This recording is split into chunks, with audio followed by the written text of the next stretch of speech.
you could say that Josh Jackson is the best individual player in this tournament, up there with Lonzo Ball, certainly in that age group. And then then there's Frank Mason, and there's the rest of the team, and there's Bill Self. They look pretty damn stacked, and I'm sure Purdue feels that way now. The proven method for recent national champions has been experienced, crafty guard play. And these two kids, Mason and Devontae Graham, show that for Kansas. Mm-hmm. You throw in a fifth-year senior in the middle, some athletic wings, some outstanding passing, and everybody is moving. That's the one thing about Kansas. They throttle it up on offense, and they move 110 miles an hour baseline to baseline. But no one is ever standing around. It's like they're not sitting there waiting for sets to develop and evolve. They are always moving, which resembles a lot of what the NBA is all about. Now, this is not a traditional Bill Self team. He would much rather have a couple of bigs straddling the block, working in and out of the lane, and having a lot of the offense go through them. But they don't have that size.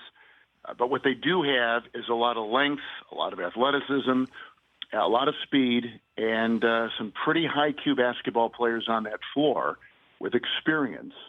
And it's paying off. So he has had to really kind of fundamentally change what he believes in to adjust to what he's got. And so far, so good. Yeah, and then it looked like you were going to have two close games involving two Big Ten teams last night, Kevin, and then all of a sudden the pedal to the metal, and Purdue was, the number of the bus that ran over them, you couldn't even get it, which adds to their impressiveness. How well do you think Oregon matches up with them?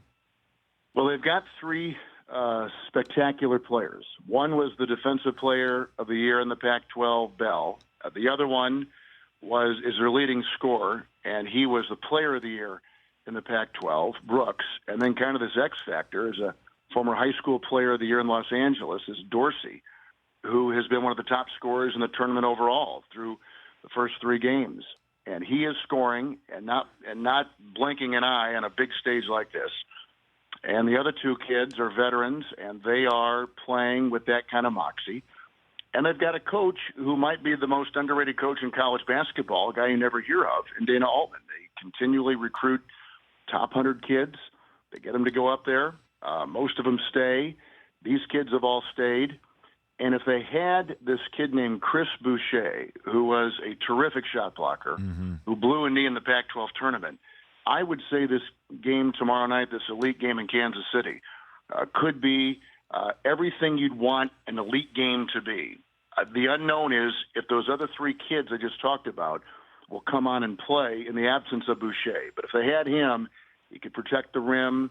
He would be a clogger in the middle of the lane. He would just add so much more length coupled with Bell. It'd be very, very tough to score on slashers and guys that would take it to the rack. The Rich Eisen Show, weekdays at noon Eastern on Audience.